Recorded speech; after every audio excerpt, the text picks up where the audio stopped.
Tonight, the nation is mourning the loss of former First Lady Nana Konadu Agyeman-Rawlings, who passed away early today at the Ridge Hospital at age 76.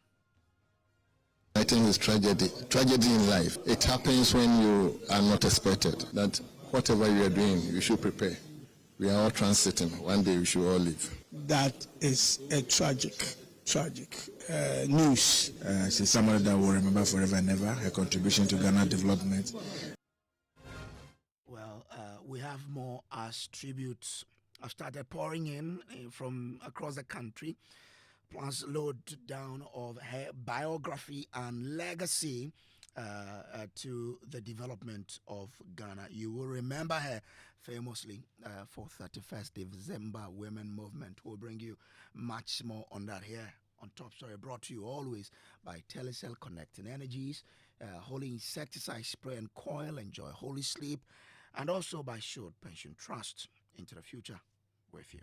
Well, the nation is mourning the loss of former First Lady Nana Konadu Agyeman-Rawlings, who passed away early today at Ridge Hospital.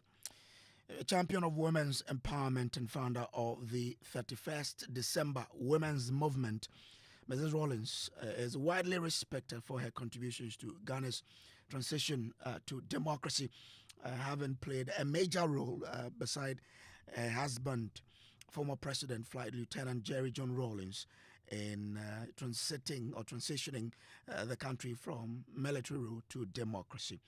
Emotional tributes have already been pouring in from around the country and in Parliament with MPs, where her daughter, Zenato Agyeman-Rawlings, is a colleague. They've been sharing heartfelt eulogies. At a residence at Ridge here in Accra, mourners have been arriving to pay their respects. President Mahama a while ago observed a minute silence for the former First Lady at the swearing in of judges at the Jubilee House. Joyce's Fatawu Bayaga is at the residence of the former First Lady and joins us with some details. Fatawu, you've been there, you've been monitoring whatever is happening there. Bring us up to speed in terms of what's happening there. There's been so much activity here at the residence of late President Jerry John Rawlings. Since afternoon, a lot of people have been sitting here. I've seen so many vehicles that have come here following this tragic development. Members of Parliament, a former Minister of Education and Minister of Communications, Dr. Gabra was here himself. He expressed sadly following the demands of the former First Lady. Apart from him, lots of other people came in. I saw the Member of Parliament, not here, also coming to mourn with the family.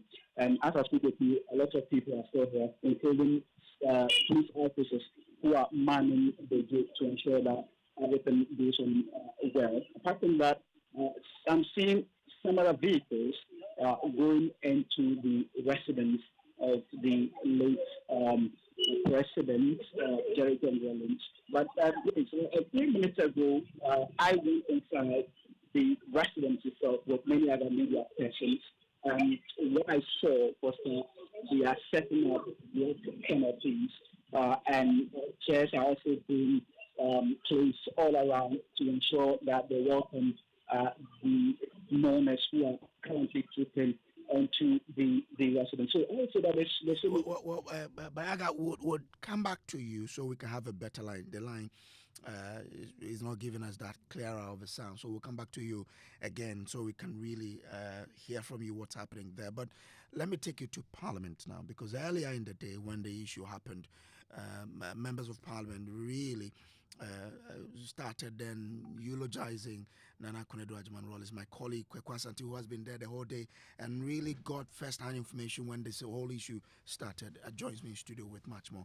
Kweku, this wouldn't be an easy day for you at all in Parliament. Yeah, I mean, it was there when the news started filtering in around 10:30, 11 a.m. this morning, when certain MPs having already heard that Nana Konadu Agyeman-Rawlings may have passed. In fact, telling me that she had just been rushed to the Ridge Hospital. And the Ridge Hospital and her residence is literally a stone throw. Just a wall divides those two buildings. And so she had been rushed there because she was not feeling very well. And just 10, 15 minutes later, the information was that she had passed on. People were very tightly about the situation, trying to get confirmation was almost very difficult, because the thing about the Rawlingses is that despite being very public, they are very private at the same time. So you had to take some time before news started filtering in that confirmation had come in. And then some MPs were already holding a news conference where they were talking about endorsing Dr. Mahmoud Bawumia, and then the news started becoming confirmed. A lot of them, you could see them in very pensive mood, because Nana Konadu Agyeman-Rawlings was such a bridge. She was a towering figure in the NDC, but had very good relations in the NPP because of how the husband had later on become very close to President Akufo-Addo. And she, also breaking away from the NDC and forming her own political party, NDP, also endeared her sort of to certain persons within the new patriotic party.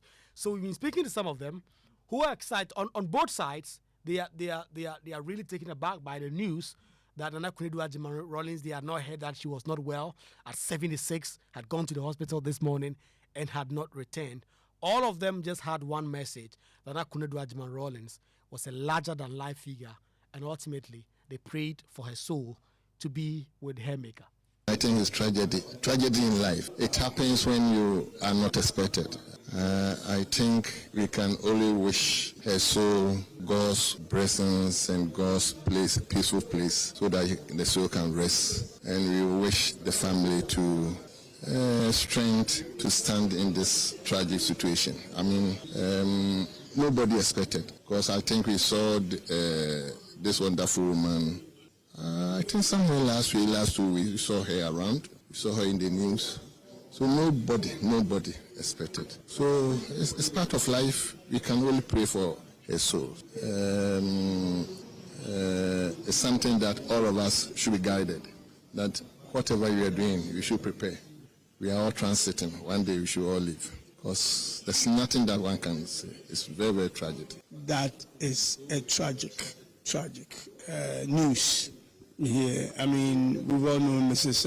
Konadu Agyeman-Rawlings for, not personally, but we have known her through her public life, obviously with her husband, Jerry Rawlings, for quite some time.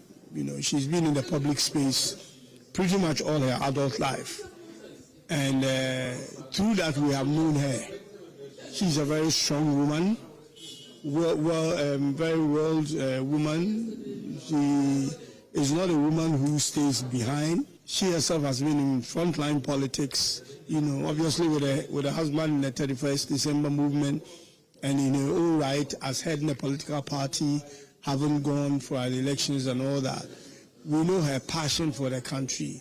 She was a formidable lady. And it is not surprising that she's done all the things that she's done, including mobilizing. When they talk about all these affirmative actions we are talking about, you know, she's one of the sources where you talk about mobilization of women. Sad, it is pathetic. Initially, I didn't believe it, because not too long ago, I saw our mother in Kumasi when they did the Santima funeral. I saw her at that particular event. There was no indication or any sign of somebody who was sick and who could give in the ghost at this particular point in time. And so when I first heard the news, I didn't believe it. And I had to make a few calls before it was confirmed that indeed she's giving up the ghost. She's somebody that will remember forever and ever. Her contribution to Ghana development, especially our democracy, is something that will not be lost on us for several years to come. Right from the PNDC days, his involvement in mobilizing the women and the affirmative action, the role that she played in it, you know, getting women close and involved in political activities in this country. Also, that those were the MPs speaking there about this particular matter. Fatawu Bayaga is joining us again from the residence of the Rawlingses. Fatawu, so you're making a point when we had to rejoin you. You said you had gone inside. What was happening? So, Grace, inside, what they're doing is that they are setting up the place. I've seen canopies, chairs, and other equipment that they've brought here to set up the place to welcome the mourners who are so far trooping into the house. And as I speak with you, a number of vehicles are still making their way inside the residence of the late First Lady. Apart from that, there are a number of security officers who are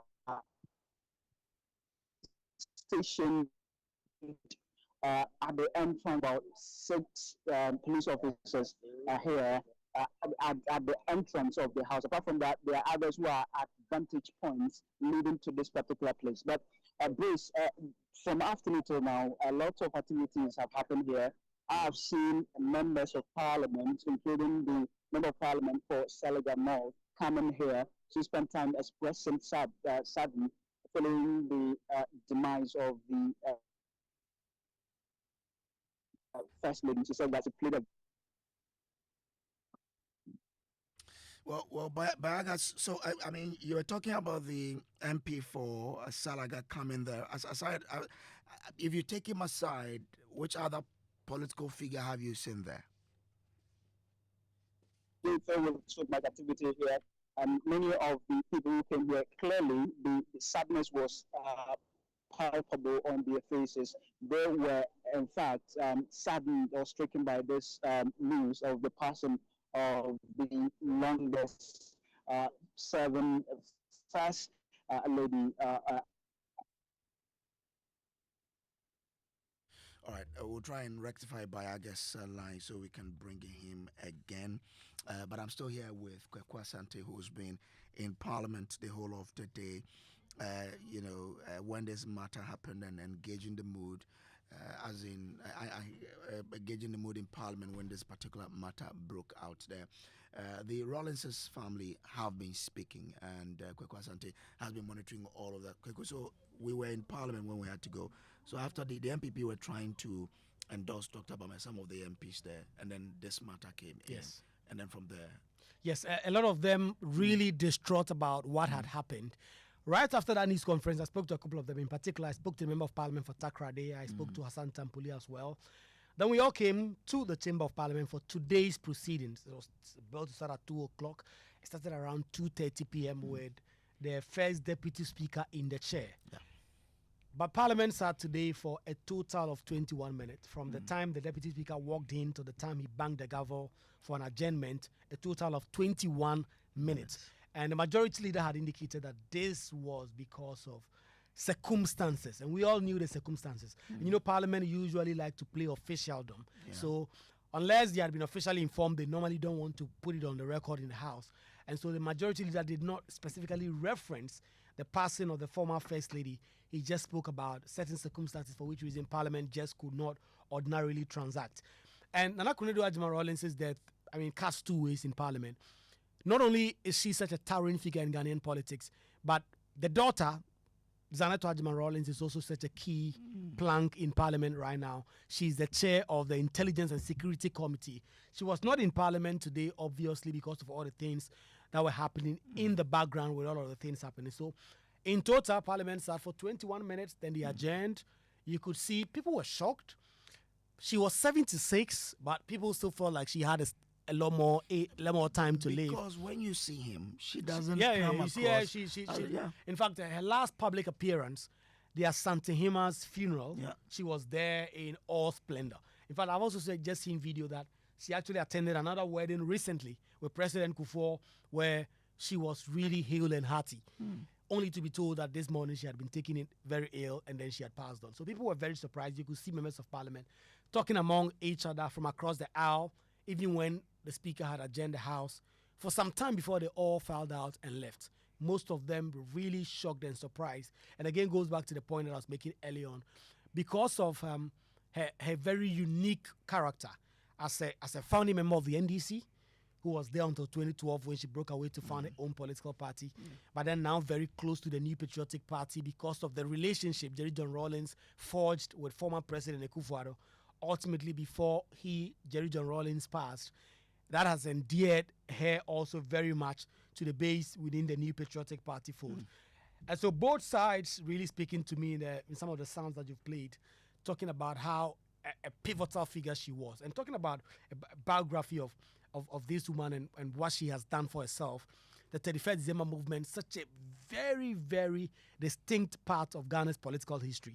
And when the husband, Jerry John Rawlings, first seized power in 1979, she was there. And then relinquished power to Liman, and then came back to take it again in 1981, 31st December.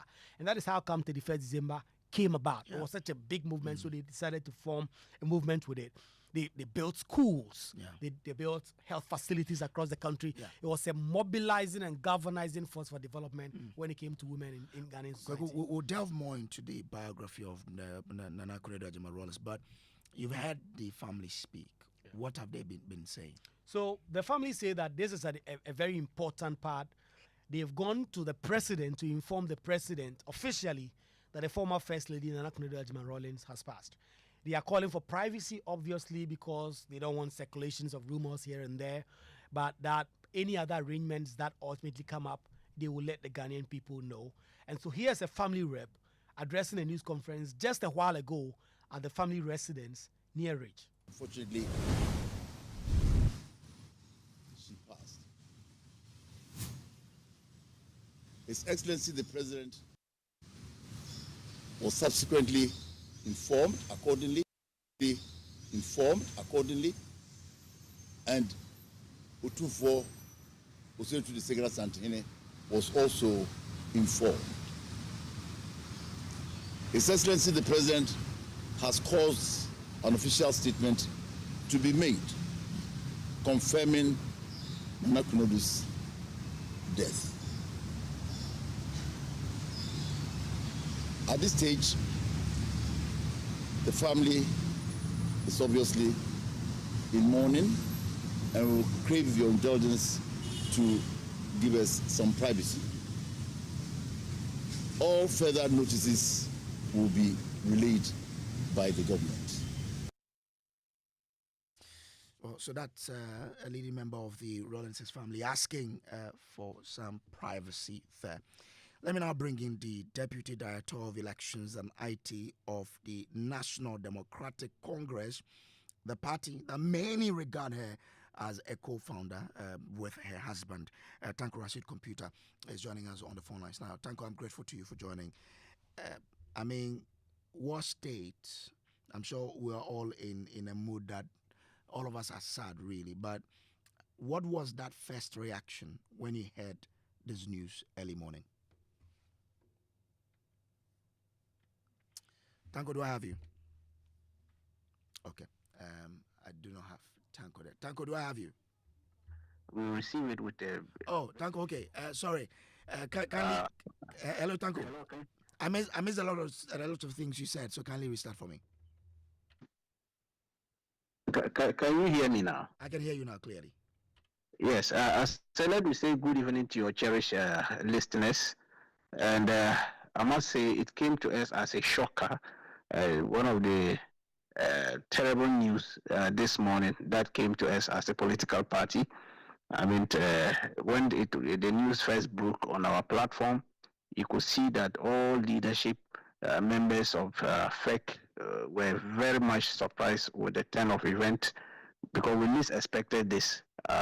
Because Madame is somebody we regard as a mother of the party, although she left us to form her own political party.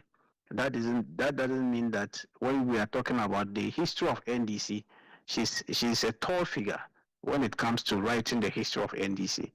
I mean, she's too tall. In 1992, in the formation of the party, and then the way she mobilized her 31st December women group to support the husband development agenda, the schools they built across to help working mothers in marketplaces and all that. I mean, she was such a huge figure when it comes to women empowerment. I mean, so it's a shocker to the party, although she's no more a member of the NDC, but her legacy still lives on in the party. Now, we had information that leadership of your party were trying to reconcile her with the NDC. How successful were you? Well, I mean, we had what it called an open door policy. I mean, that's why we describe ourselves as Katamasonians. We are the umbrella is so big that it can take care of everybody. A lot of people left the party and came back. We embraced them. We accepted them back. It's their home. The umbrella is their home. I mean, not everybody those who were part and parcel of the party from 1992, one way or the other left the party because of some one or two issues, came back, and they are with us. I mean, they are there. You have the like of our venerable Dr. Obeda Samoa and co. When they left the party after the Ofori Congress, I mean, they came back. Today, he's still there. He's a member of our National Council of Elders. Gusitano. A lot of them. Yes, Venerable Gusitano. That was a 1999-2000 election when they formed the Reform Party. He's back. He's performing wonderful in our current administration. He's doing fantastic. It's our home. You see, we cannot say people have left the party and therefore we should jettison them and then no. They might have their own grievances why they left. If we're able to resolve those grievances and they want to come home, why not? We embrace them. But was there? When the daughter raised the issue, you remember the daughter raised the issue. The MP, Madame Zanatu, Honorable Zanatu. Mm-hmm. I mean, she's doing fantastic in Parliament.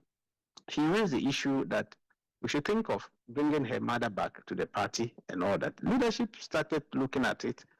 I mean, we're trying to make overtures. We're thinking that she should also come closer so that we make overtures. Nobody in the party dislike her.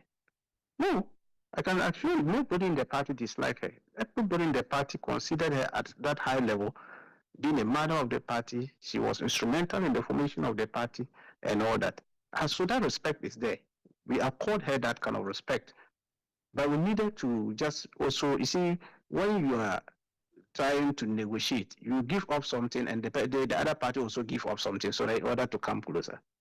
That's what we're trying to do. Because she has her own party. Her party is still active.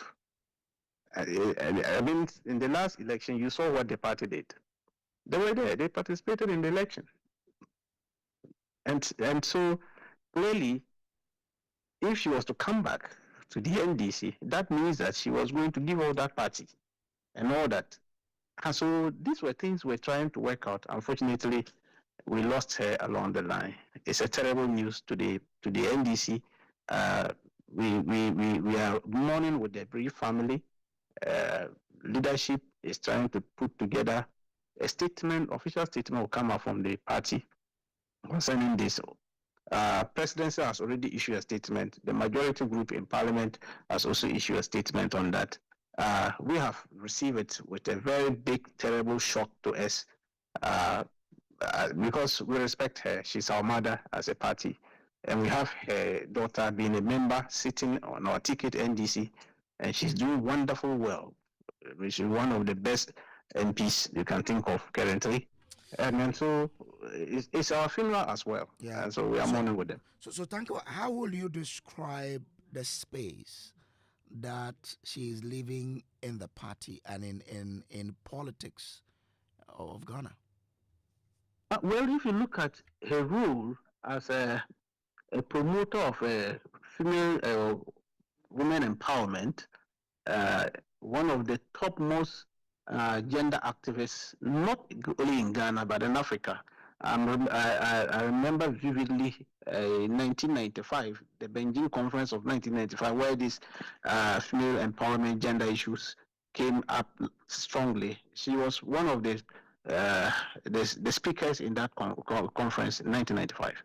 I mean, and she did well. It raised the bar for Ghana at that place. And then she did a lot for that. I mean, that one, when you're talking of gender activism in Ghana, if you pencil her as number one, she will come number two.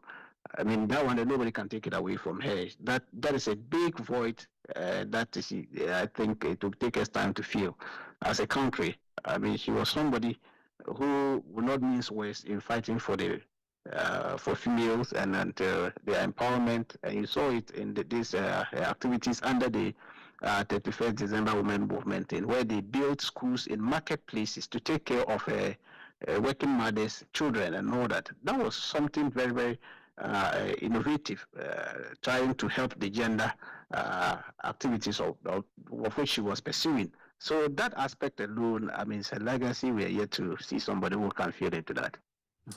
Kindly stay with me. Let me bring in your colleague on the other side, Haruna Mohammed, who is Deputy General Secretary of the New Patriotic Party. Haruna, grateful for joining here. Now, how did the MPP also receive this information of the passing of the former First Lady?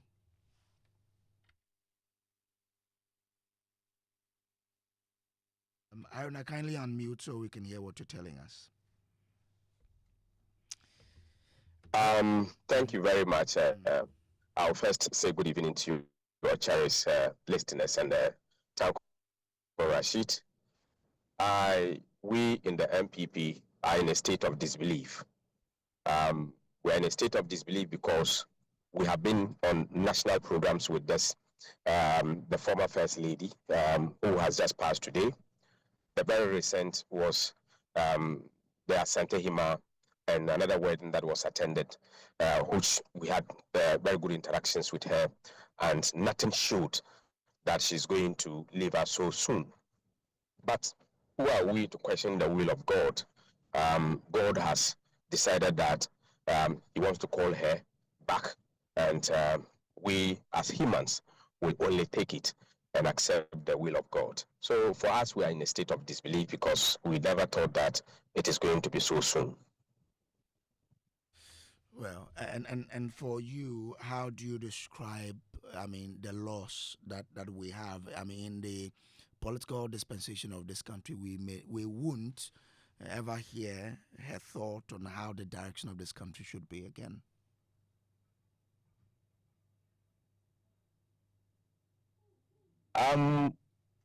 For our side, we think that we have lost a big Iroko tree in Ghana. She stood for women and stood for the sincerity of our democracy. She has shown the way in the political dispensation during her days. Not the usual politics, but the developmental-oriented politics. Building of schools, building of hospitals, putting women groups together, educational facilities. Women were much more given the right to politics. Women were being mentored to do political activities and encouraged to also participate in decision making. She's one person who has stood with the president, that is the husband, and she had brought a lot on the table in the discharge of President Rawlings' mandate as the President of the Republic of Ghana. Her contribution to Ghanaian politics, discussion in terms of how we should tailor interventions, how she has been able to combine the role as a First Lady and raise all her children who are very responsible and occupy a responsible position in Ghana today. And even at her age, the way in manner she carried herself with humility, perseverance, and all that. These are things that we in the MPP can remember the former First Lady for. And truly, we have lost an Iroko tree has been taken off. And we only pray that we can get a replacement. But she has done her part very greatly for Mother Ghana. And I wish that she would have lived longer to contribute her quota for her to be cited in many of our political activities. And she will never be forgotten because we cannot write the history of Ghana in terms of politicking, in terms of the presidency in the Fourth Republic, or even before that we cannot, we would not remember the name of Nana Konadu Agyeman-Rawlings. What lesson must young people, especially young girls, take from the life of this illustrious daughter of the land? A lot of things that we have to take home. If you have lived up to his era or her era in terms of the politics that we used to do, the focus of every woman in decision making must be what result or what impact are you going to make? If you are a woman to a politician such as a president, what would we learn from her is that you must be focused on doing something different from what the president is doing to complement the effort of the sitting president or the politician that you are married to. Every woman in this country should learn that particular trait from her. She nurtured and brought to birth the 31st December movement on her own. You could see that infrastructure were being built in a day. They are building, they are plastering, they are painting, this was something that was very monumental and can be remembered of. So women has a role to play, and we can learn a lot, and many women should learn from what Nana Konadu Agyeman-Rawlings has been able to do. Much as you find yourself in politics, you must also make sure that your back is being nurtured. Today, you can count many other people, including Madame Zanato, who have benefited so much and is today occupying a high position in Ghana, where they are contributing their quota. It's very surprising for you to see some politicians in Ghana, they serve to that particular stage, and you turn your back to look at how they have been able to raise their children, and you cannot point directly to some of those particular impacts that we expect. Your occupancy of such positions should not derail the efforts of your growth and also the growth of the families that you are going to raise. You must be able to put all together and be able to have a perfect plan to be able to execute so that you'll be able to nurture the society, you'll be able to contribute to the development of the nation. And that is very key and paramount in development drive. Haruna, I'm grateful to you for joining us here. Tanko Rashid, Computer Soda. Tanko, before I let you go, what will be your last words that you leave with the listeners in terms of the memory that you will be keeping with you for the former First Lady? Well, I mean, we are still in the mourning mood. We are shocked with the death, and what I will say to the family is they should take heart. We are with them in this trying moment.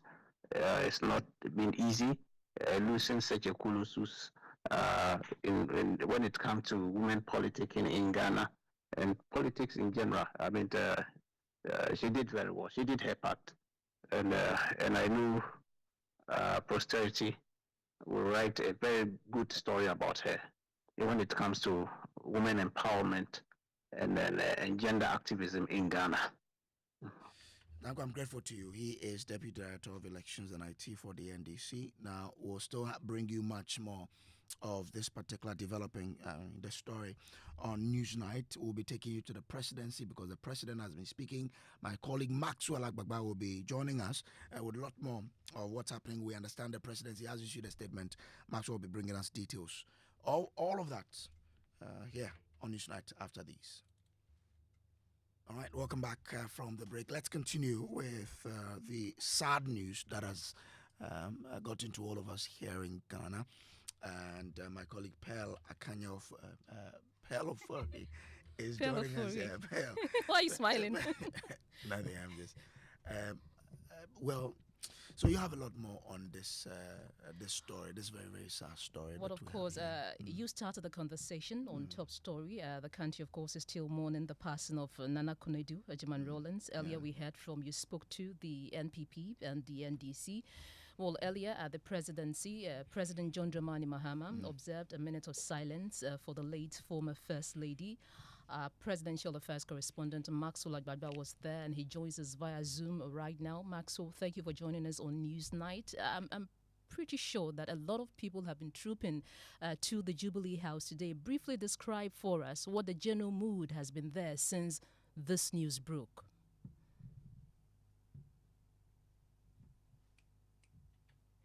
Maxwell, can you hear me? Maxwell Agbagba, we'll try and reach Maxwell Agbagba, yes. But earlier, some more people have been eulogizing, the former First Lady. So let's listen to Professor Fatawu Bayaga. He is the Executive Director for the Kufo Foundation and also a governance expert. He's been eulogizing the former First Lady. Nana Konadu Agyeman-Rawlings. Listen to him. Normally, First Lady is a bit timid for all kinds of reasons. Maybe some husbands don't want their wives to be at the forefront of politics. So you can understand that.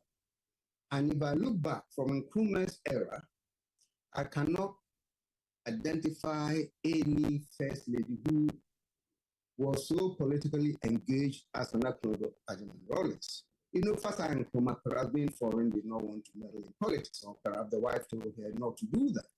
Subsequently, all the military regime that we had, the wives of the military rulers were a little bit laid back. In this Fourth Republic, from Rawlings, I think in the Republic, Nana Konadu continued in different ways to push the advocacy for women empowerment. And since then, I cannot identify any other First Lady who have been so engaged, so passionate about the issue of women, and supportive of measures by her husband's government to achieve goals. So I can single her out as perhaps one First Lady who was all over the place, pushing her ideas, pushing her women advocacy, supporting her husband. And I think overall, that for me is very, very impressive. So that's Bafo Agyeman-Rawlings joining the whole of Ghana in mourning the passing of former First Lady Nana Konadu Agyeman-Rawlings. A lot more people have been eulogizing the dynamic Nana Konadu Agyeman-Rawlings. Well, Brace, earlier, our presidential affairs correspondent Maxwell Agbagba spoke to Deputy Government spokesperson Shamima Muslim. Have a listen. Let's go. Okay. So, we had a former First Lady. You know, she did a lot in terms of the contribution towards women empowerment. 31st December Women's Movement. I want to find out what you think. I think that first off, we'd like to extend our deepest condolences to the immediate family of the First Lady, her children, and her extended family. Indeed, the loss of a mother is a very painful and sad event, and I'm sure that they are in very deep grief. And the President himself extended his condolences to them earlier today when they came to formally announce the sad news. And so our deep condolences to them and to the NDC family. Yes, the former First Lady of Ghana is and was the founding member of the NDC. And we all do know that through her 31st December Women's Movement, Ghanaian women rose to the occasion and took their pride of place, not only at the sidelines, but at the heart of our economy, at the heart of our politics. And many of us grew up watching her lead the way and, show symbolically that women can do politics, women can earn their own incomes, women can own and run businesses.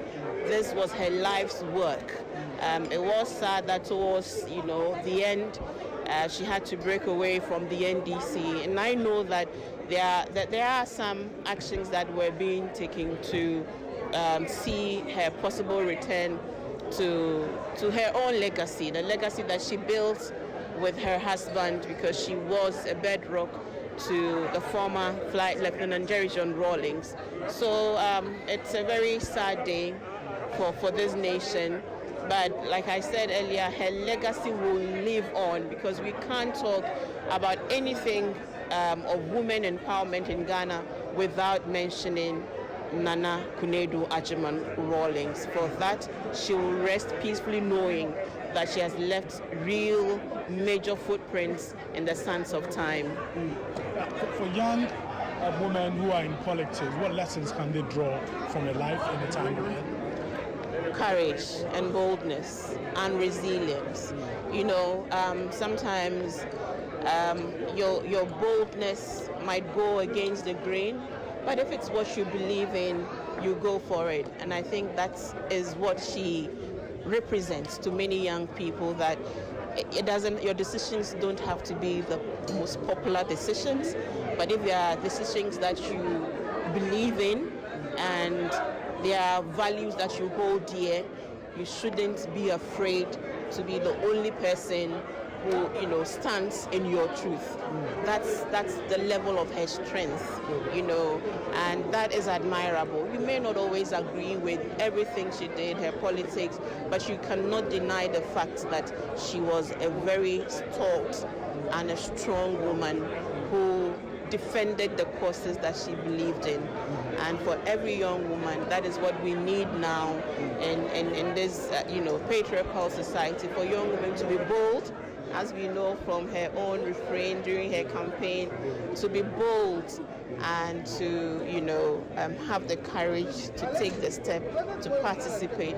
I grew up watching her, and I fell in love with scarves because of her. And I always told her that she was the reason why I love to scarf my hair. And she was like, but she didn't used to wear veil. I said I only added the veil later on. But that is the kind of inspiration she was. She loved her country, no doubt. She loved our culture, no doubt. She was the best Ghanaian representation of our African fabrics.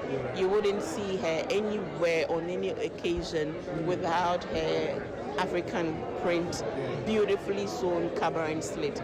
Those were her signature attires, and I think it inspired a whole generation of women to love the African print. Thanks so much. Thank you. Yes. And she didn't tell me. All right, so that's Maxwell Agbagba with Deputy Government Spokesperson Shamima Muslim there. Yeah. Well, we have Maxwell Agbagba joining us via Zoom. Maxwell, we all know that this of course has been a somber mood at the Jubilee House, where earlier the president observed a minute of silence for the late former First Lady Nana Konadu Agyeman-Rawlings. What's the latest from the Jubilee House? Well, it's still some of the swearing-in ceremony for the justices of the High Court, new justices for the High Court, just ended, and we have been interacting with family members of the justices who were just sworn in, and many of them have been eulogizing the former First Lady. A lot of them talk about her work with the 31st December Women's Movement, which she founded in 1982. Mobilized Ghanaian women from grassroots levels and then empowered them in generating activities like cassava processing, batik making, soap production, health and family planning, advocacy, and many others. They say that was an inspiration to many Ghanaian women and girls, and encourage them, very strong positions and be strong in the political landscape. And they say that this is going to be a big loss. It is actually a big loss for the country. But during the swearing-in ceremony for the justices of the High Court, we observed that a lot of the government officials who were present were in black, of course, because earlier in the day, the children of the former First Lady, I'm talking about Kimathi Rawlings, and then Dr. Zanetta Rawlings, who's the Member of Parliament for constituency. Max? Who is going to do it here to formally inform President Mahama of the passing of the former First Lady.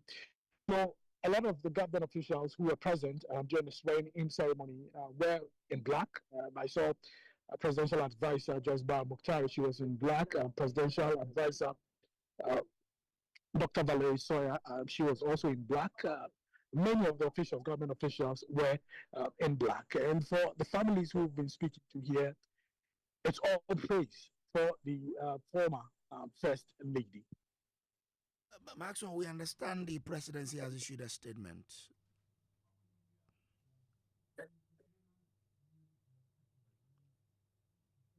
Sorry, Bruce? Yeah, we understand the presidency has issued a statement. Do you have details?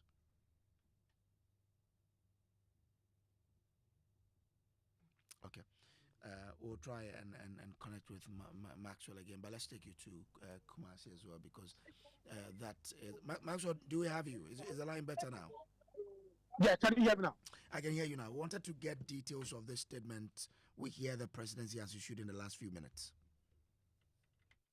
But the statement that we got was shortly after the visit. It was a short statement detailing that the presidency had received the news about the passing of the former First Lady, and it indicated that she passed on after a short illness. That was this morning. And that was the statement, and that was the news that was communicated, by the presidency, signed by the government spokesperson, Felix Kwachi Ofosu. It was a short statement. And later, they joined the swearing-in ceremony for the justices of the High Court. We had President Mahama also asking persons present to observe a 1 minute silence, in honor of the former First Lady. So really, when you come here to the presidency, yes, it's a somber atmosphere. A lot of the people, workers here have been eulogizing, the former First Lady and her contributions to the National Democratic Congress. And of course, you had the deputy government spokesperson, Shamima Muslim. Well, I interacted with her talking about the former First Lady's signature headscarf. It's one thing that a lot of people cannot stop talking about. Those who've been interacting with here, they talked about her unique fashion sense, which put Ghana on a different pedestal, especially how she usually would wear local fabrics, local wax, batik tie, and that, and all of that with style. And always you'd find her dressed in her African, fabrics. They say that really marketed Ghana very well. They give her credits for popularizing, the kente headscarf and all of that. And many of the people we've been speaking to here say that it's something that they would definitely, miss about her. Yeah. But Maxwell, for you personally, what's your fondest memory of Nana Konadu Agyeman-Rawlings? Well, for me, she came across to me as a very strong woman, very courageous. In fact, growing up, I also appreciated and loved her unique sense of fashion. We've seen a lot of first ladies in different parts of the world, and you can attest that she stood out from the rest during the time as the first lady of Ghana from 1981 to 2001, 2 decades when she was first lady. Her dressing was simply unique, and that really, stood out, especially when we have visits from other presidents who, when they come to the country, when they come to Ghana, and our first lady, because I remember often, pictures that I'd seen during state visit, and usually that would draw me closer, to these pictures, and I would ask my parents questions about, her fashion style. So the fashion style, obviously, and the unique headscarf was a magnet that attracted me to the first lady. But growing up, and in my formative years also, one thing that stood out for me was her grit and tenacity, and how courageous she stood even in times of difficulty. You remember in 2011 when she lost the flag bearership bid of the NDC, broke away from the NDC, formed their own political party, the National Democratic Party. So that's Maxwell Agbagba there from the presidency. But let's take you back into time. There was someone who was very close to the Rawlingses, who served as a spokesperson to the Rawlings family. He is currently our ambassador to the United States of America. His Excellency Victor Smith. He joins us via Zoom from the U.S. His Excellency, I'm grateful to you for joining us.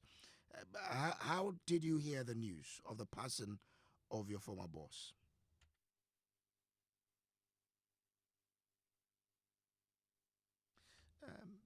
If you can unmute for us so we hear what you're telling us, I'll be grateful, sir.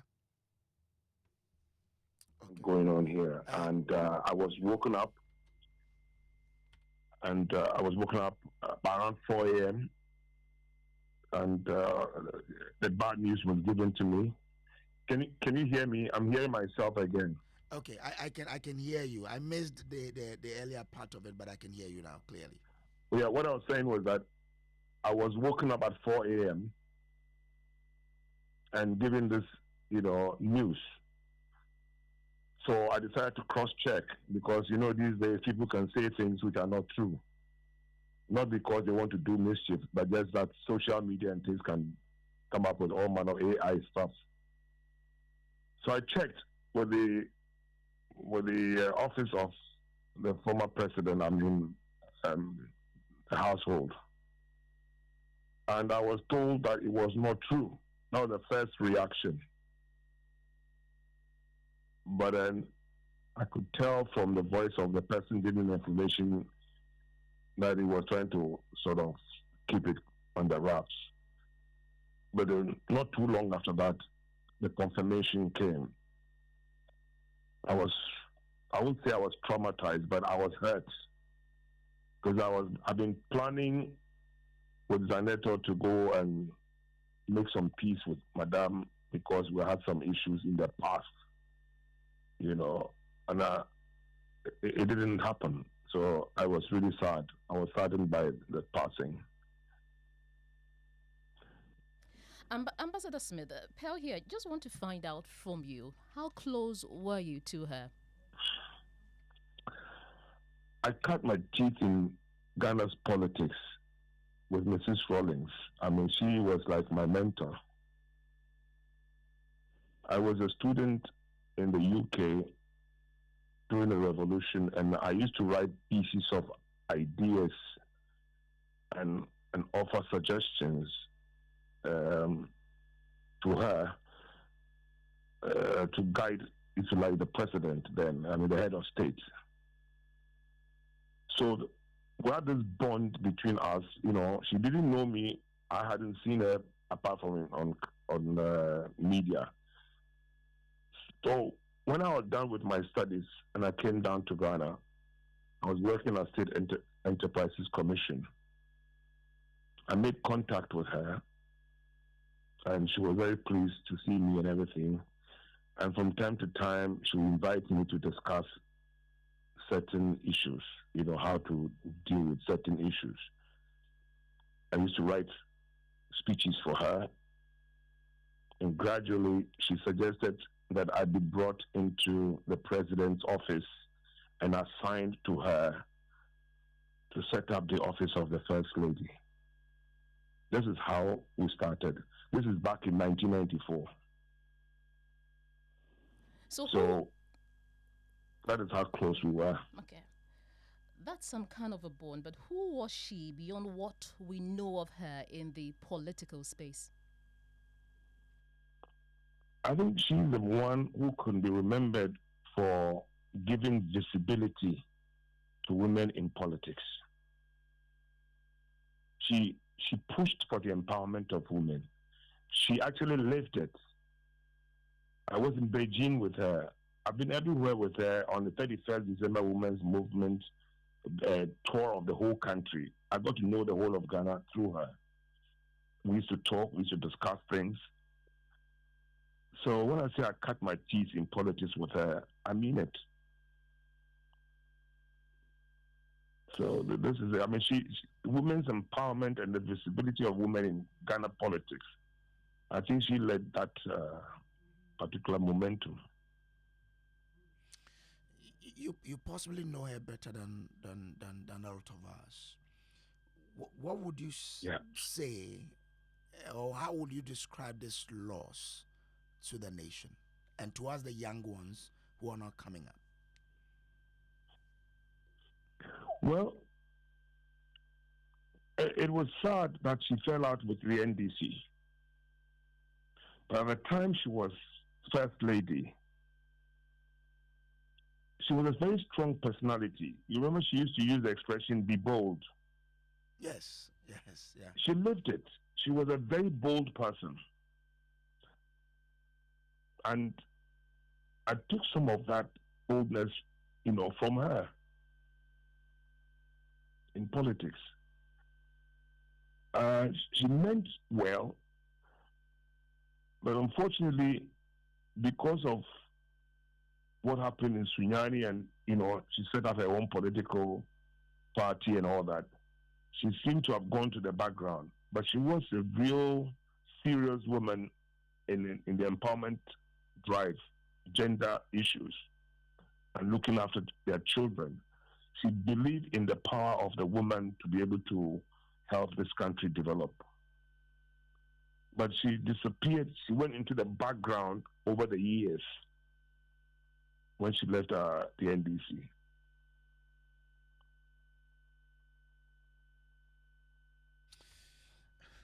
I mean, are you there? Yeah, I'm here. Okay. So, because of the way you knew her, how would you describe her role in Ghana's transition from military rule to democratic rule? Well, she supported her husband. I mean, this was before I came in. When I got in, they were already coming to democratic rule, constitutional government. That was in 1994. But she really stood behind her husband, and I think she helped guide the shaping of certain policies and certain direction of the government at the time. She had ideas, no doubt about it. Well, I mean, let me take you back to your earlier statement of your indication to meet Madame, as you put it, to reconcile. What was the stumbling blocks that couldn't let this happen? I don't know whether there were any, because I never actually did it. I had a discussion with Zaneto. In a way, we had fallen out with each other completely after the former president decided I wasn't to work with them anymore. But not too long ago, quite recently, Zaneto and I met to try and resolve that problem. And she said to me, you need to make up with mommy. And I agreed with her. But I guess the modus operandi, what never took me to her. I didn't ask to see her, but I was planning to do that. Okay. So I mean, because you wanted to reconcile because you fell out, right? For how long has it been? And within that time, did you make the effort to even call her or speak to her or any? I didn't call her. This is back in 2008. How many years now? 2008. So 16 years. Should be, yeah, because even if it's 2010, it will be 15. So around 17. Yeah. We never made up, but I met her in a few places and I said hello to her. And I was looking for an opportunity to make up and then for us to talk about the past and where we had come from.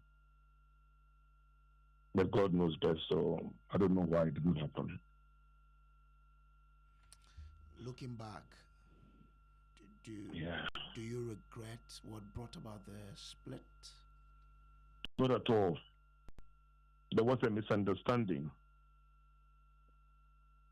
But getting all the parties to sit down to examine what brought the impasse, that was where it never happened.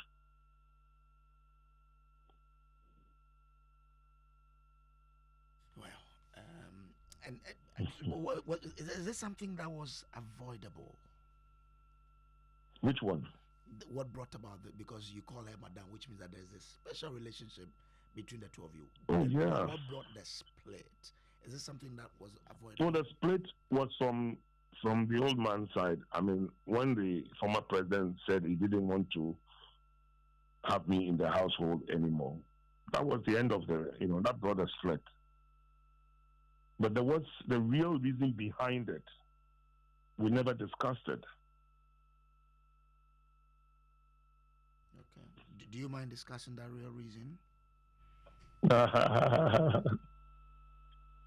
I'm sure one day I will. One day I will. It wasn't anything bad. It was just misunderstanding. It was all political. I took a different direction from the household. You get the point? I'm rooting for one person, and then somebody else is rooting for another person, and you work for that person. She doesn't want to have you anymore. Simple. Wow. Ambassador Smith, just want to find out from you. Some have described the late Nana Konadu Agyeman-Rawlings as the power behind the throne. Would you agree with that, or how do you describe her influence on governance and the direction of the PNDC and later the NDC? When I joined them, people used to call her she who must be obeyed. I thought it was just, them having fun or having a go at her, but she made herself very visible in the governance because she had ideas. And madam, if your husband is a leader and you think you can offer pieces of advice to guide him to chart the right course, why not?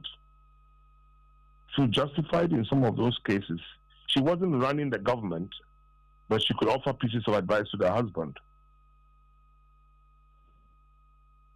So this is where people thought that she was influencing everything that happened in government.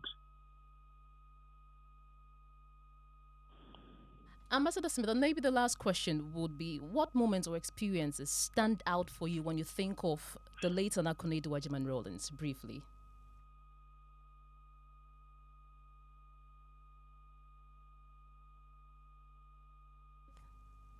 Ambassador Smith, can you hear me? We seem to have lost him. Yeah. We'll try and see if we can raise him so that you ask your last question. But let's take you back into those days again, in the early 90s to 2000s, when the NDC was in power and Nana Konadu Agyeman-Rawlings was the first lady. One organization, or CSO, Institute of Democratic Governance, IDEC, was quite, very vibrant during those days, helping to direct the governance of this particular country. And one man, Dr. Kwesi Jonah, was very, very frequent during those days. Let's bring him in now and pick his thoughts on this. Dr. Jonah, good evening to you and thanks for joining us. Good evening. Good evening. Doc, what's your fondest memory of the First Lady during the time she and her husband were in power? Hello? Doctor, we are with you. Yes, I remember Nana Konadu Agyeman-Rawlings as probably the most politically active first lady in Ghana's post-colonial history. I tried to go back in history, reading about Kwame Nkrumah, the first lady at that time, and subsequent first lady. Believe you me, I have never seen any first lady who was so politically active.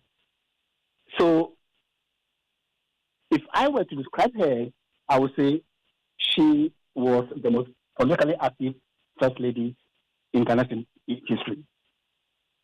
How would you describe her contribution to the development of the democracy we are seeing today?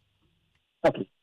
Nana Konadu's contribution to Ghana's democracy is immense.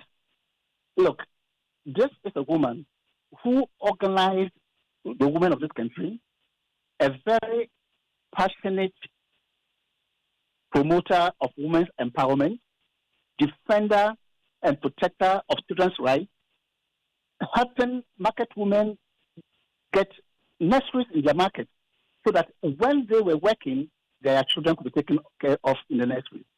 She was with her husband everywhere he was campaigning. And it was a very long time before you find another first lady like that. I mean, during those days, and you as a CSO, how did you see her relationship with CSOs and the criticism you passed on the governance, which was being superintended by her husband? Well, at the time, especially when she found her 31st December Women's Movement, she had become a CSO like us. But in all sincerity, we looked upon her CSO, the French movement differently. Most CSOs in this country like to cherish their independence of government. But this was a CSO, a very huge CSO, which was very much like an NDC connected CSO. So she was doing very good work for women, very good work for children, mobilizing the women of this country, but the relationship at that time was very different. Then, when she founded her political party, the National Democratic Party, she became part of the community of small or minority parties. My organization, the Institute for Democratic Governance, had a program with small parties, and that is where the relationship, was very well developed. You talk about the help she offered women, and I'm just wondering, what lessons can upcoming women in politics learn from Nana Konadu Agyeman-Rawlings' courage? If anybody wants an example of a politician who promoted and defended women's empowerment, Nana Konadu is a model. Nana Konadu is a model. And so young, aspiring women politicians should look at Nana Konadu as a model to follow. This was a woman who was very close to the president of the. She was able to channel state power into promoting the rights of women, and then helping women who are working in the market to provide some care for their children by building day nurseries and so on and so forth in all the markets. Okay. Her attempt to become the president of this country, do you think, looking back, maybe we lost the opportunity of having her as the first female president and probably a gem at that seat?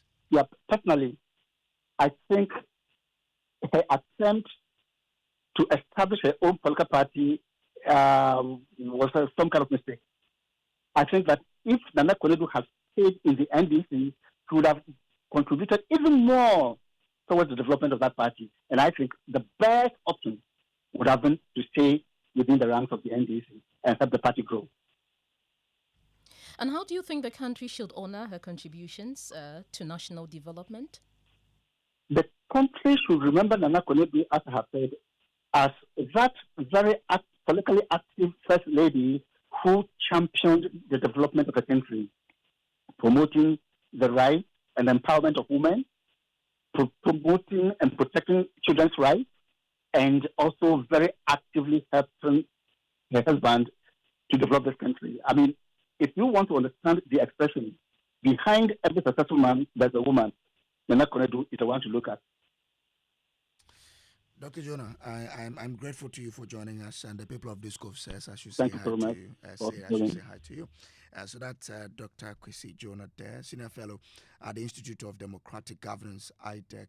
Let me bring in someone who has been fighting for women empowerment, especially in politics. Dr. Dwamena Aboagye is Executive Director of the AC Foundation. Doc, grateful to you for joining us here. You are doing a job that probably people can describe as having, been started by the former First Lady. How does her person come to you? Well, thank you very much for asking me to comment on this. The first thing is to say condolences to the family. It's very difficult when you lose a mother, and a mother of that kind of stature. Just a bit of a correction. My forte is not in women in politics. It is more in women when it comes to violence and human rights. Yes. Yeah. But of course, I have forayed into all of those things, so I can speak to it. And it's been difficult hearing that she passed today because hate her or like her, you can't ignore her. She is an icon in her own right. She charted her own path. I believe we can easily describe her as a stateswoman. She has been surprising in her success as a mother and as a wife who stood beside, not behind, beside her husband in the governance of this country. So I believe that no matter how you look at her, and of course, history knows there are some controversial aspects of her life, but you can't ignore her.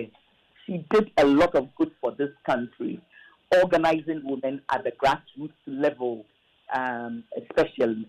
And I think that a lot of the women who had been impacted by her life at that level would love to speak to what Nana Kweku meant to them at that level.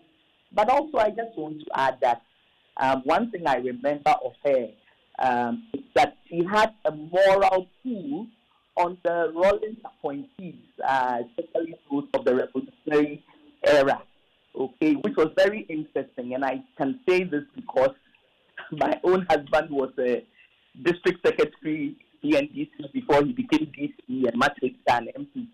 And one of the things that the men in the regime could not do was to disrespect their wives.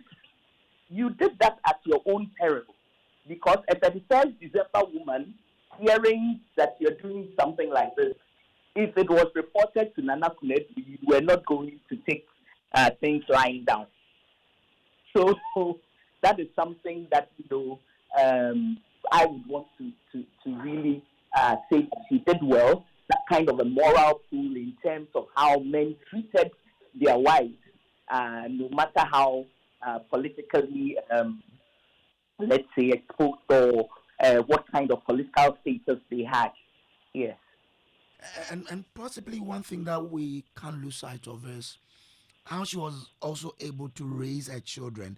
You can see a connection between her and the children, despite that the tight schedule that she had as a first lady. Yes, and you can see from her children that she did a great job, okay, especially if you look at the circumstances within which she raised her child.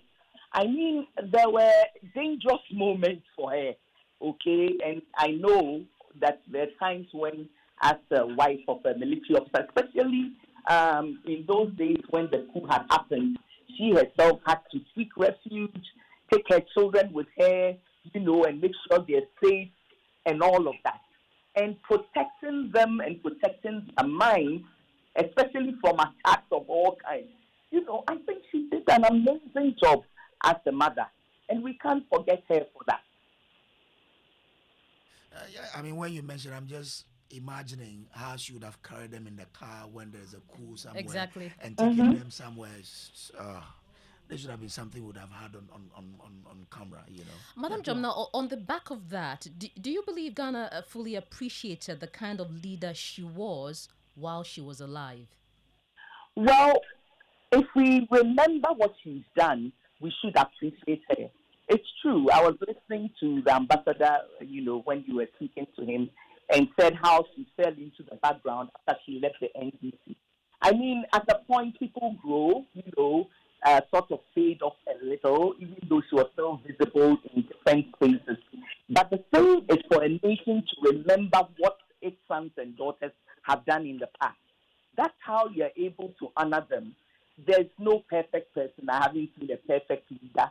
But as a woman and a wife who stood by her husband, I don't think Africa has seen one like that. I mean, we have heard of strong first ladies, okay, yes, who have been in the trenches with their husbands. But if you look at the extent of her organizing, okay, she mobilized a movement, even if it was state-backed. It needed a lot of organizing skills to be able to do what she did. And the fact that she pulled a lot of, crowd behind her when she was moving, and the kinds of little factories and small-scale industries that came out of that movement, we can't forget that. And one other thing, at Beijing, there were 12 points, principles that came out of the Beijing conference. The 12th one, the girl child, that was her brainchild. It was a global conference of talking about women, but she said that there's a way in which we forget the girl child when we are talking about women. And she pushed to such an extent that it became the 12th point, the girl child, as part of the Beijing Declaration, the platform for action. And that was her work. So we cannot forget some of these things that she did, for the country and even for the African continent. All right. Grateful to Dr. Angela Dwamena Aboagye for joining us tonight. You're welcome. She's the executive director of the ACK Foundation. Let's take a quick break here. When we return, we'll take you to Kumasi. Yeah, the Ashanti region. And also gauge the mood there after news of the passing of Nana Konadu Agyeman-Rawlings. Stay with us. Well, welcome back to the news to Newsnight. Let's go to the Ashanti regional capital of Kumasi. And we'll be speaking to our Ashanti regional correspondent, Emmanuel Bright Quaicoe. Thank you for joining us on Newsnight. What has been the mood in Kumasi and other parts of the Ashanti region since this news broke? Paul, in fact, in Kumasi, it has been a solemn moment here in the region. In fact, in Kumasi, the city itself, the people have received the news on a rather sad note. And for the many residents, Nana Konadu Agyeman-Rawlings left a legacy. In fact, her legacy in the country cannot be said without what she did for the Ashanti region. In fact, with the 31st women daycare she established in Abepo Junction and Swami, and also in Ashtown, these are the legacies that people here in the region are really fond of. In fact, we know that she is of the royal lineage. We are told that her father was the nephew of the late Asante Agyeman-Rawlings I, who was exiled to Seychelles. And in fact, for the many royals here in the region, they are also in commiseration with the family. A lot more of the people here have shared some of their fondest memory with the fondest memory of the former First Lady. In fact, they tell us that the impact her leadership, her determination, her resolve is one that is really commendable, and these are lessons they would emulate from the late former First Lady. And so, Pearl, in fact, in Kumasi, it's been a solemn mood. In fact, we've also had her alma mater, that's KU University, where she pursued a degree in arts and textiles in 1975, also share some tributes. They have commiserated with the family and also expressed their condolences with the rest of the nation. So, Pearl, this is currently what is happening, or the situation here in the Ashanti region. Thank you very much, Emmanuel Bright Quaicoe. And that's how we wrap up the special edition of Top Story News Night, which we focused on the life of the former First Lady, Nana Konadu Agyeman-Rawlings. Condolences to the family. We'll meet again, God willing, tomorrow. Please, this is still Joy. Do stay tuned.